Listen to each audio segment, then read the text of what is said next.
आज है 4 मार्च 2026 दिन बुधवार। नमस्कार, दिल्ली न्यूज में आपका बहुत बहुत स्वागत है। चलिए देखते हैं आज की 25 फटाफट काम की और महत्वपूर्ण बड़ी खबरों को। पर इससे पहले वीडियो को लाइक करना बिल्कुल न भूलें। दिल्ली में होली पर नहीं रहेगा ड्राई डे, शराब की दुकानें खुलेंगी। होली के मौके पर दिल्ली वासियों को बड़ी राहत मिली है। रेखा गुप्ता सरकार ने फैसला लिया है कि इस बार राजधानी में होली के दिन ड्राई डे लागू नहीं होगा, यानी सभी अधिकृत शराब की दुकानें सामान्य रूप से खुली रहेंगी। सरकार का कहना है कि इस कदम से अवैध शराब की बिक्री पर रोक लगेगी और राजस्व का नुकसान भी नहीं होगा। हालांकि कानून व्यवस्था बनाए रखने के लिए पुलिस और आबकारी विभाग को सतर्क रहने के निर्देश दिए गए। होली पर सीएम रेखा गुप्ता का संदेश, भाईचारा ही दिल्ली की पहचान। दिल्ली के मुख्यमंत्री रेखा गुप्ता ने होली के पावन अवसर पर राजधानी वासियों को शुभकामनाएं देते हुए कहा कि ये त्योहार प्रेम, भाईचारे और आपसी विश्वास का प्रतीक है। उन्होंने लोगों से मतभेद भुलाकर आपस में प्यार से खुशियां बांटने की अपील की। मुख्यमंत्री ने विकसित दिल्ली के निर्माण के लिए बेहतर सड़क, परिवहन और प्रदूषण नियंत्रण पर सरकार की प्रतिबद्धता दोहराई। दिल्ली में लॉन्च हुआ सहेली पिंक स्मार्ट कार्ड, महिलाओं को बड़ी सुविधा। दिल्ली सरकार ने महिलाओं के लिए सहेली पिंक स्मार्ट कार्ड योजना की शुरुआत की, जिसका शुभारंभ राष्ट्रपति द्रौपदी मुर्मू ने किया। इस कार्ड के जरिए महिलाओं को डीटीसी बसेस में मुफ्त यात्रा की सुविधा मिलेगी। साथ ही इसे मेट्रो और नमो भारत ट्रेन में स्वैप कर उपयोग किया जा सकेगा। हालांकि वहां किराया देना होगा। कार्ड बनाने की प्रक्रिया बस डिपो और डीएम एसडीएम कार्यालय में शुरू हो गई। दिल्ली का आधार कार्ड अनिवार्य होगा और पहली बार कार्ड निःशुल्क जारी किया जाएगा। दिल्ली एनसीआर में समय से पहले गर्मी की दस्तक, तापमान 36 डिग्री तक पहुंचेगा। दिल्ली एनसीआर में गर्मी ने समय से पहले दस्तक दी है और इस सप्ताह तापमान 34 से 36 डिग्री सेल्सियस तक पहुंचने की संभावना है। मौसम विभाग के अनुसार होली के दिन पारा 33 डिग्री से ऊपर जा सकता है, जबकि न्यूनतम तापमान 16 से 18 डिग्री के बीच रहेगा। फिलहाल तेज हवाएं गर्मी का असर कम कर रही हैं, लेकिन आने वाले दिनों में मौसम शुष्क बना रहेगा। करीब 35 किलोमीटर प्रति घंटे की रफ्तार से धूल भरी हवाएं चलने का अनुमान है। दिल्ली में शुरू हुआ एचपीवी वैक्सीनेशन अभियान, 150 से ज्यादा बालिकाओं को लगा टीका। दिल्ली के गुरु तेग बहादुर अस्पताल में मुख्यमंत्री रेखा गुप्ता द्वारा शुरू किए गए एचपीवी वैक्सीनेशन अभियान के तहत अब तक 150 से अधिक बालिकाओं को टीका लगाया जा चुका है। ये टीका सर्वाइकल कैंसर से बचाव के लिए लगाया जा रहा है और फिलहाल 14 से 15 वर्ष की आयु की बालिकाओं को प्राथमिकता दी जा रही है। दिल्ली में करीब 1.6 लाख बच्चियों के टीकाकरण का लक्ष्य रखा गया है। दिल्ली पुलिस में बड़ा प्रशासनिक फेरबदल, 20 डीएन आईपीएस अधिकारियों के तबादले। दिल्ली पुलिस में बड़ा प्रशासनिक फेरबदल करते हुए 20 डीएन आईपीएस अधिकारियों के तबादले और नई तैनातियों के आदेश जारी किए गए हैं। गृह विभाग के द्वारा जारी आदेश को उपराज्यपाल की मंजूरी के बाद तत्काल प्रभाव से लागू किया गया। राजीव कुमार अंबास्ता को डीसीपी ट्रैफिक, पवन कुमार को डीसीपी पीसीआर के साथ ऑपरेशंस का अतिरिक्त प्रभार दिया गया है। होली पर दिल्ली पुलिस सख्त, बुरा न मानो सख्ती है अभियान शुरू। होली से पहले दिल्ली पुलिस ने कानून व्यवस्था बनाए रखने के लिए ऑपरेशन आघात 4.0 शुरू कर दिया। साउदर्न रेंज में चलाए गए इस अभियान के तहत 350 से अधिक पुलिसकर्मियों ने संयुक्त कार्रवाई करते हुए 200 से ज्यादा आरोपियों को गिरफ्तार किया। पुलिस ने अवैध हथियार, नशे का सामान और शराब भी बरामद की। अधिकारियों ने साफ कहा कि होली पर नशे में ड्राइविंग, छेड़छाड़ या जबरन रंग लगाने पर जीरो टॉलरेंस रहेगा। कट्टर ईमानदार अंदाज में होली मनाएगी आम आदमी पार्टी।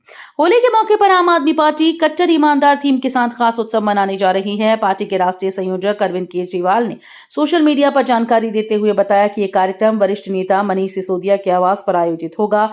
समारोह में पार्टी नेता और कार्यकर्ता शामिल होंगे। इसे केवल होली उत्सव ही नहीं, बल्कि पार्टी की ईमानदारी और पारदर्शिता के संदेश को दोहराने के रूप में भी देखा जा रहा है। दिल्ली पुलिस में बड़ा फेरबदल, 40 आईपीएस अधिकारियों के तबादले।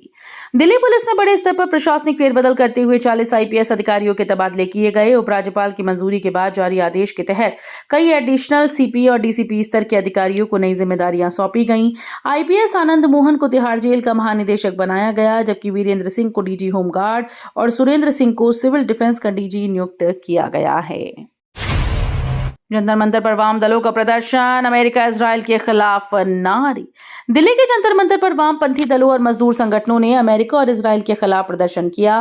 प्रदर्शनकारियों ने ईरान पर हुए हमले को अंतर्राष्ट्रीय कानून और संयुक्त राष्ट्र चार्टर का उल्लंघन बताते हुए इसे गैर कानूनी करार दिया। नेताओं ने केंद्र सरकार से इस मुद्दे पर स्पष्ट रुख अपनाने की मांग की। वक्ताओं ने कहा कि सैन्य कार्यवाहियां वैश्विक शांति के लिए खतरा हैं और शक्तिशाली देशों की दखलंदाजी बढ़ती अस्थिरता को जन्म दे रही है। विशेषाधिकार समिति के समन पर 6 मार्च को पेश होंगे अरविंद केजरीवाल। दिल्ली की राजनीति में एक बार फिर से हलचल तेज हो गई। पूर्व मुख्यमंत्री अरविंद केजरीवाल 6 मार्च को दिल्ली विधानसभा की विशेषाधिकार समिति के सामने पेश होंगे। फांसी घर से जुड़े सवाल को लेकर जारी समन के जवाब में उन्होंने उपस्थित होने की पुष्टि की।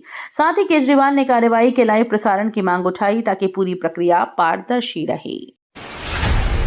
जेएनयू प्रदर्शन मामले में छात्रों को राहत, कोर्ट ने रिहाई के दिए आदेश। दिल्ली के पटियाला हाउस कोर्ट ने जेएनयू प्रदर्शन मामले में गिरफ्तार 14 छात्रों को बड़ी राहत देते हुए रिहा करने का आदेश दिया है। अदालत ने कहा कि पुलिस पर हमला गंभीर मामला है, लेकिन आरोपी छात्र हैं और उनका भविष्य भी महत्वपूर्ण है। 26 फरवरी को जवाहरलाल नेहरू विश्वविद्यालय परिसर में प्रदर्शन के दौरान झड़प के बाद पुलिस ने कई छात्रों को हिरासत में लिया था। पश्चिम एशिया संकट का असर, आईजीआई एयरपोर्ट पर 80 अंतर्राष्ट्रीय उड़ानें रद्द। पश्चिम एशिया में बढ़ते तनाव का असर दिल्ली के आईजीआई एयरपोर्ट पर भी देखने को मिला, जहां मंगलवार को 80 अंतर्राष्ट्रीय उड़ानें रद्द कर दी गईं।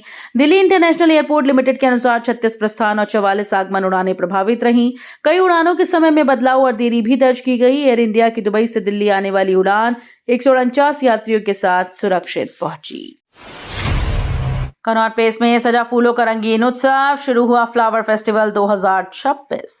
नई दिल्ली के कनॉट प्लेस स्थित सेंट्रल पार्क में 4 दिवसीय फ्लावर फेस्टिवल 2026 की शानदार शुरुआत हुई।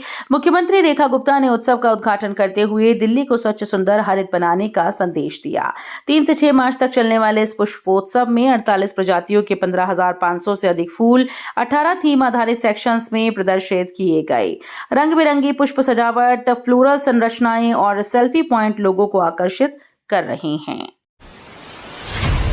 मुफ्त सिलेंडर और लखपति बिटिया योजना पर दिल्ली सरकार घिरी। दिल्ली में मुफ्त गैस सिलेंडर और लखपति बिटिया योजना को लेकर कांग्रेस ने बीजेपी सरकार पर तीखा हमला बोला। प्रदेश कांग्रेस अध्यक्ष देवेंद्र यादव ने आरोप लगाया कि सरकार की योजनाएं अधूरी और शर्तों से भरी हैं। उन्होंने कहा कि मुफ्त सिलेंडर योजना केवल राशन कार्ड धारकों तक सीमित है, जबकि कई परिवार अभी सत्यापन से बाहर हैं। लखपति बिटिया योजना की आय सीमा और सहायता राशि पर भी सवाल उठाए गए।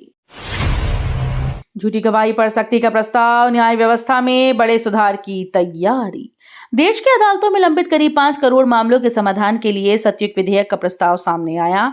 टीम सतयुग के संचालक राघव गर्ग का कहना है कि असली समस्या झूठी शिकायतों और फर्जी गवाही पर सख्त कार्रवाई न होना है।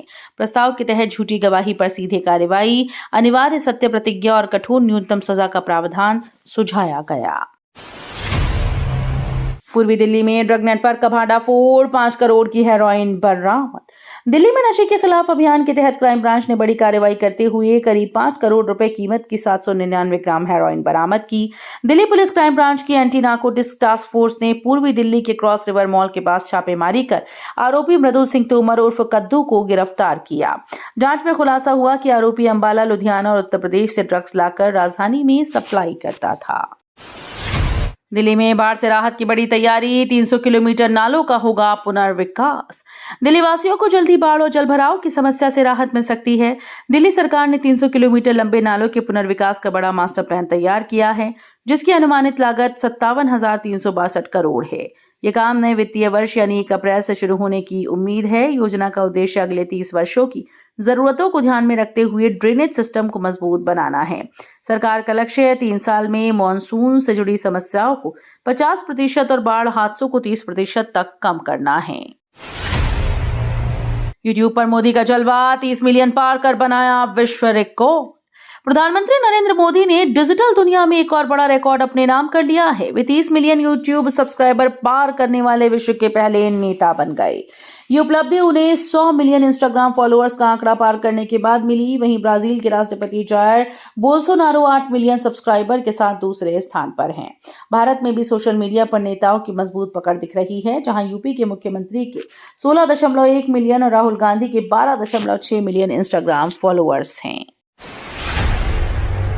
त्योहार पर ट्रांसपोर्ट शेड्यूल में बदलाव, रेलवे चलाएगा स्पेशल ट्रेन। होली के दिन सफर करने से पहले बदली हुई टाइमिंग जरूर जान लीजिए। दिल्ली एनसीआर में मेट्रो, बस और नमो भारत सेवाओं में अस्थायी बदलाव किया गया। नमो भारत ट्रेन सुबह से शाम 5 बजे तक बंद रहेगी और शाम 5 से रात 10 बजे तक चलेगी। दिल्ली मेट्रो दोपहर 2:30 बजे के बाद सभी कॉरिडोर पर शुरू होगी। वहीं डीटीसी बसेस भी दोपहर 2 बजे के बाद सीमित संख्या में सड़कों पर उतरेगी।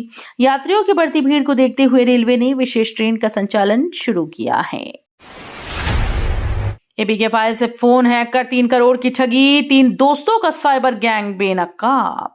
गाजियाबाद पुलिस ने एपी के फाइल के जरिए मोबाइल फोन हैक कर ठगी करने वाले साइबर गैंग का पर्दाफाश किया।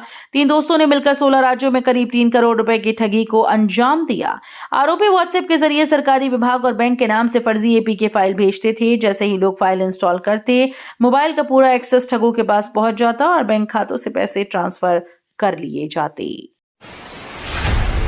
ईयरफोन की आदत बन रही हियरिंग लॉस का कारण, डॉक्टर्स की चेतावनी। आज वर्ल्ड हियरिंग डे पर डॉक्टर्स ने ईयरफोन के बढ़ते इस्तेमाल को लेकर चेतावनी दी। एम्स दिल्ली के ईएनटी एक्सपर्ट्स के अनुसार लंबे समय तक तेज आवाज में गाने सुनना हियरिंग लॉस की बड़ी वजह बनता जा रहा है। ज्यादा वॉल्यूम कानों की संवेदनशील कोशिकाओं को स्थायी नुकसान पहुंचा सकती है। खासकर युवाओं में यह खतरा तेजी से बढ़ता जा रहा है। डॉक्टर्स की सलाह है कि वॉल्यूम 60% से कम रखें और हर 60 मिनट के बाद ब्रेक जरूर लें ताकि कानों को आराम मिले और सुनने की क्षमता सुरक्षित रहे। दिल्ली हाईकोर्ट से उदय भानु चिप को राहत, सेशन कोर्ट के आदेश पर लगी रोक। दिल्ली हाईकोर्ट ने इंडियन यूथ कांग्रेस के अध्यक्ष उदय भानु चिप को बड़ी राहत दी है। सेशन कोर्ट के उस आदेश पर रोक लगा दी है जिसमें उनकी जमानत पर ब्रेक लगाया गया था। इंडिया या इंपैक्ट समिट में प्रदर्शन के मामले में गिरफ्तार चिप को मजिस्ट्रेट कोर्ट ने जमानत दी थी, लेकिन पुलिस रिवीजन में सेशन कोर्ट पहुंच गई थी। हाईकोर्ट ने कहा कि व्यक्तिगत आजादी से जुड़े मामलों में ठोस वजह जरूरी है। दिल्ली विधानसभा में अंतर्राष्ट्रीय होली मिलन, 30+ देशों के राजनयिक हुए शामिल। दिल्ली विधानसभा के ऐतिहासिक परिसर में आयोजित होली मिलन समारोह में 30 से अधिक देशों के राजदूतों और उच्चायुक्तों ने भाग लेकर भारतीय संस्कृति की झलक देखी। विधानसभा अध्यक्ष विजेंद्र गुप्ता ने होली को सत्य और धर्म की जीत का प्रतीक बताते हुए विविधता में एकता का संदेश दिया। कार्यक्रम में कथक नृत्य, कठपुतली शो और मल्लखंब जैसे सांस्कृतिक प्रस्तुतियों ने सभी का मन मोह लिया। यूनाइटेड स्टेट्स इजराइल के हमले तेज, ईरान बोला बातचीत को तैयार। यूनाइटेड स्टेट्स और इजराइल के संयुक्त हमलों के बाद ईरान में तनाव चरम पर है। राष्ट्रपति डोनाल्ड ट्रंप ने कहा कि बातचीत के लिए अब बहुत देर हो चुकी है, जबकि तेहरान की ओर से गरिमा के साथ संवाद की पेशकश की गई। मिसाइल हमलों से मिडिल ईस्ट में हवाई सेवाएं, तेल आपूर्ति और व्यापार प्रभावित हुआ। भारत ने क्षेत्र में रह रहे अपने नागरिकों की सुरक्षा को प्राथमिकता देते हुए कूटनीति से समाधान की अपील की है। तो ये थी आज की बड़ी खबरें। रोजाना ऐसे ही सबसे पहले अपडेट पाने के लिए चैनल को सब्सक्राइब करना बिल्कुल न भूलें। धन्यवाद।